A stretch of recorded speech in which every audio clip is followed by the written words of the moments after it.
कभी ऐसा लगता है कि वक्त बस भागे जा रहा है और अपनी जिंदगी वो जैसे वहीं की वहीं ठहर गई है।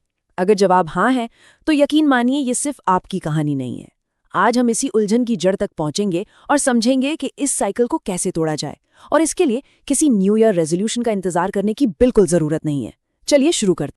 तो सवाल यही है कि आज के दौर में हम इतना थका हुआ और फंसा हुआ सा महसूस क्यों करते हैं। इरादे तो नेक होते हैं, हम सब आगे बढ़ना चाहते हैं, लेकिन फिर भी कुछ भी पूरा क्यों नहीं होता। ना हमारे लक्ष्य खत्म होते हैं, ना हमारा काम, यहाँ तक कि आराम करते हुए भी दिमाग में 100 चीजें घूमती रहती हैं। असल में इसकी सबसे बड़ी वजह हमारे दिमाग के काम करने के तरीके में ही छुपी है। इसे ना एक भरे हुए ग्लास की तरह समझिए। जब वो ग्लास पहले से ही अधूरे कामों, चिंताओं और ख्यालों से लबालब भरा हो तो उसमें कोई नई सलाह या मोटिवेशन की एक बूंद भी कैसे जाएगी। कुछ भी नया डालने से पहले उस ग्लास को खाली करना ही पड़ेगा। तो चलिए पहले इस प्रॉब्लम की असली जड़ को पकड़ते हैं। ये मोटिवेशन की कमी नहीं है, नहीं, बल्कि ये एक दिमागी बोझ की हालत है जिसे हम मेंटल ओवरलोड कह सकते हैं। और यही वो चीज़ है जो हमें पूरी तरह से बेबस महसूस कराती है। जरा सोचिए, हमारे काम करने का तरीका कितना बदल गया है। पुराने जमाने में कामों का एक साफ साफ अंत होता था। शिकार पूरा हुआ मतलब काम खत्म, अब आराम का समय है। लेकिन आज की जिंदगी, यहाँ तो चीजें कभी खत्म ही नहीं होती। काम, सोशल मीडिया, नए नए लक्ष्य, हमारा दिमाग 24 घंटे बस दौड़ता ही रहता है, और यही उसे पूरी तरह से ओवरलोड कर देता है। तो इसी को कहते हैं मेंटल ओवरलोड। जब हमारे दिमाग में अधूरे काम और विचार भीड़ लगा लेते हैं तो वो हमें थका हुआ महसूस कराते हैं, चिंता पैदा करते हैं, और यही वो वजह है कि हम कुछ भी नया शुरू करने या यहाँ तक कि समझने में भी नाकाम महसूस करते हैं। अच्छा, तो अब बात करते हैं समाधान की। इसका पहला हिस्सा है पूर्ण विराम या फुल स्टॉप की ताकत को समझना।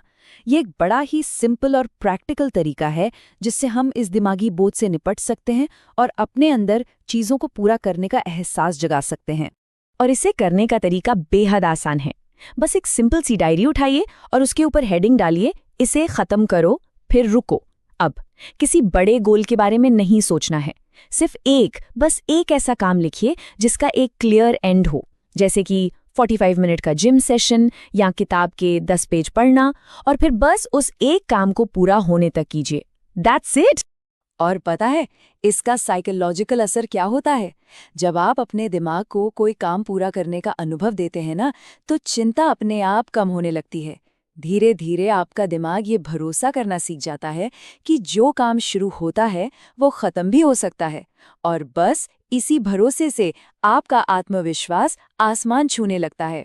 चलिए अब दूसरे समाधान की तरफ बढ़ते हैं जो पहले वाले से ही जुड़ा हुआ है। अब हम अपना ध्यान अपने बाहरी माहौल, मतलब अपनी सराउंडिंग्स पर देंगे, क्योंकि हमारा माहौल हमारे मन की हालत पर सीधा असर डालता है। ये एक बहुत गहरी बात है, इसे समझिए। आपका दिमाग आपके माहौल की ही एक परछाई है। अगर माहौल बिखरा हुआ और अस्त व्यस्त है तो दिमाग भी बिखरा हुआ और बेचैन रहेगा। सीधा सा हिसाब है। आप खुद ही सोचकर देखिए, एक तरफ एक बिखरी हुई डेस्क है जिस पर कागज, कप, उलझे हुए तार सब फैला पड़ा है। उसे देखते ही कैसा महसूस होता है? एक बोझ, एक चिंता, ध्यान लगाना नामुमकिन सा लगता है। और दूसरी तरफ एक बिल्कुल साफ सुथरी डेस्क, उसे देखते ही मन में एक क्लैरिटी आती है, काम शुरू करने का मन करता है। तो हमारा माहौल सीधे सीधे हमारे फोकस को कंट्रोल करता है। और यहीं पर मिनिमलिज्म का असली मतलब सामने आता है। बहुत लोग सोचते हैं कि मिनिमलिज्म का मतलब है सब कुछ फेंक देना। नहीं, इसका असली मतलब है जो चीजें अभी आपके लिए जरूरी नहीं है उन्हें रास्ते से हटाना, ताकि जो जरूरी है उसके लिए जगह बन सके। और सोचिए, ये नियम सिर्फ हमारी फिजिकल दुनिया पर ही नहीं बल्कि हमारी डिजिटल दुनिया पर भी लागू होता है। उन ऐप्स को डिलीट कीजिए जिनका आप इस्तेमाल ही नहीं करते। उन सोशल मीडिया अकाउंट्स को अनफॉलो कीजिए जो सिर्फ आपका ध्यान भटकाते हैं। दूसरों की स्टोरीज में झांकना बंद कीजिए। अपना डिजिटल स्पेस ऐसा बनाइए जो आपके लक्ष्यों पर फोकस्ड हो, दूसरों के नहीं। तो अब बात समझ आ गई है ना? प्रॉब्लम क्या है और सोल्यूशन क्या है। लेकिन ये सब जानने का कोई फायदा नहीं अगर हम एक्शन ना लें। तो चलिए देखते हैं कि आपका सबसे पहला कदम क्या होना चाहिए। और एक बात साफ समझ लीजिए, ये बदलाव किसी खास दिन या किसी नए साल के रेजोल्यूशन के साथ शुरू नहीं होगा, बदलाव को टालने का मतलब है उसे कभी ना करना। असली बदलाव आपके अगले एक्शन से शुरू होता है। जी हाँ, आपके अगले छोटे से ठोस कदम से। चाहे वो अपनी डेस्क साफ करना हो या अपनी डायरी में आज का वो एक काम लिखना हो। शुरुआत अभी से होती है, इसी पल से। तो मैं आपको बस इसी एक सवाल के साथ छोड़कर जा रहा हूँ।